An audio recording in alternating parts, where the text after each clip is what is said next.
देखिए, ये हम वार्ड नंबर 64 में हम खड़े हैं, यहाँ पे दुर्गा नगर में। आज फिर से सेंटर है, जो सफाई कर्मचारी हैं वो हड़ताल पे चले गए हैं। पिछले महीने भी यही हाल हुआ था और हमने कंसर्न डिपार्टमेंट से कहा था, चाहे वो जेएमसी कमिश्नर हो, चाहे जो जॉइंट कमिश्नर एडमिनिस्ट्रेटर जेएमसी, हमने तब भी यही बात बोली थी कि अगर जो एनजीओ जिनको ये टेंडर दिया हुआ है, ये सैनिटेशन का जो पे वगैरह देते सफाई कर्मचारियों को, अगर वो सफाई कर्मचारियों को पे टाइम पे नहीं देते हैं तो किसी दूसरी एनजीओ को टेंडर दिया जाए। जब ये लोग, ये एनजीओ वाले जो ठेकेदार होते हैं, जब सफाई कर्मचारियों वालों को पे नहीं देंगे तो सफाई कर्मचारी काम नहीं करेंगे, सफाई नहीं करेंगे। और उससे मुझे लगता है कि हम लोगों को, जो आम लोग हैं वार्ड नंबर 64 के, जो पब्लिक है, उनको परेशानी होगी। हमें एक बात समझ नहीं आती, अगर हम बार बार डिपार्टमेंट को बोलते हैं तो डिपार्टमेंट उससे एक्शन क्यों नहीं करता। लेकिन जिस तरह से हमने देखा पिछले दिनों जीएमसी डिपार्टमेंट की तरफ से दुकानों के, मकानों के, जो उनका सैनिटेशन विंग है, जो ये पर्ची काटते हैं, पहले 100 रुपए काटते थे, अब 200, कई जगह 500 कर दी इन्होंने। मुझे एक तो मैं एक बात बोलूंगा कि कम से कम आपने देखना चाहिए दुकान कितनी है और उस दुकान में काम किस तरीके का चल रहा है, उस हिसाब से पर्ची काटनी चाहिए। और दूसरी तरफ हमने देखा, जिस तरह से ये बात जो हमने, ये पिछले महीने भी हमने बोली थी, पिछले महीने भी ये जो यहाँ पे वार्ड नंबर 64 के जिसके पास ये टेंडर है सैनिटेशन सफाई का, उसने पिछले महीने भी लेट किया था, इनको सफाई कर्मचारियों को पे नहीं दी थी, तो सफाई कर्मचारियों ने हड़ताल पे चले गए। सिर्फ हमारी वार्ड में, बाकी जितनी वार्डें हैं 75 वार्ड हैं, बाकी जितनी भी वार्डें हैं उन लोगों को 10 तारीख पे मिल जाती है। और मैंने पता किया, अभी भी मैंने सुबह जो हमारे ज्वाइंट कमिश्नर हैं जेएमसी के एडमिनिस्ट्रेशन, जो कृष्ण जी, मैंने उनसे अभी फोन पे बात की और मैंने सब बताया उनको।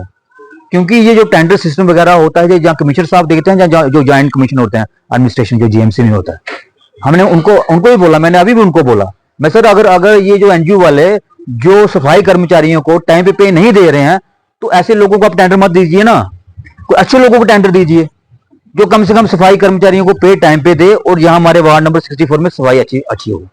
लेकिन दिख रही आज 5-6 दिन हो गया, फिर से वही हाल, सफाई कर्मचारी हड़ताल पे चले गए हैं और यहाँ पे जो यहाँ की सफाई है वो राम भरोसे है।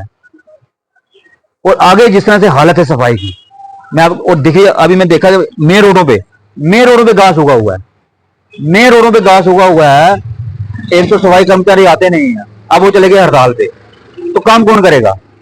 और जीएमसी डिपार्टमेंट सिर्फ वो पर्ची बनाने के चक्कर में लगा हुआ है, 200, 500, 1000 इसी चक्कर में चढ़े हुए हैं ये लोग। मैं कमिश्नर साहब से कहना चाहता हूं, मैंने पहले भी आपसे रिक्वेस्ट की थी कि जो एनजीओ अच्छे तरीके से काम नहीं कर रही हैं, जो एनजीओ सही टाइम पे सफाई कर्मचारी को पे नहीं दे रही हैं, उन एनजीओ को किसी दूसरी जगह भेजिए।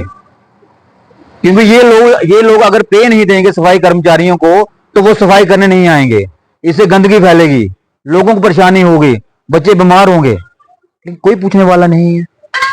मुझे लगता है जो जीएमसी डिपार्टमेंट है ये राम भरोसे चल रहा है। कमिश्नर साहब से हम कहेंगे कृपा करके ये ग्राउंड पे देखिए, ये जो लोग हैं, ये एनजीओ वाले हैं, इनको भी चेक करने की जरूरत है।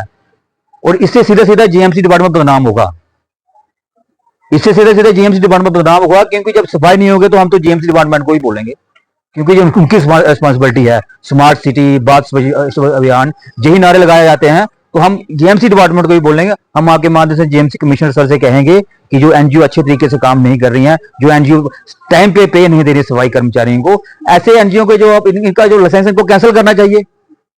क्योंकि इन लोगों की वजह से हम लोग सफर कर रहे हैं, हमें बोलना पड़ रहा है। ये लोग, इन्होंने मुझे बोला सफाई नहीं है, वो बोल रहे हैं, तो कौन करेगा सफाई। ये जीएमसी डिपार्टमेंट की रिस्पॉन्सिबिलिटी है साफ सफाई का ध्यान रखना। और अगर ये इसी तरह का सिस्टम चल रहा है तो मुझे लगता है सारा सिस्टम खराब हो जाएगा। हम आपके माध्यम से डिपार्टमेंट से यही करेंगे कि जो एनजीओ है, कुछ दूसरी एनजीओ को टेंडर दी जाए और सब यहाँ पे वार्ड नंबर 64 में साफ सफाई का ध्यान रखा जाए।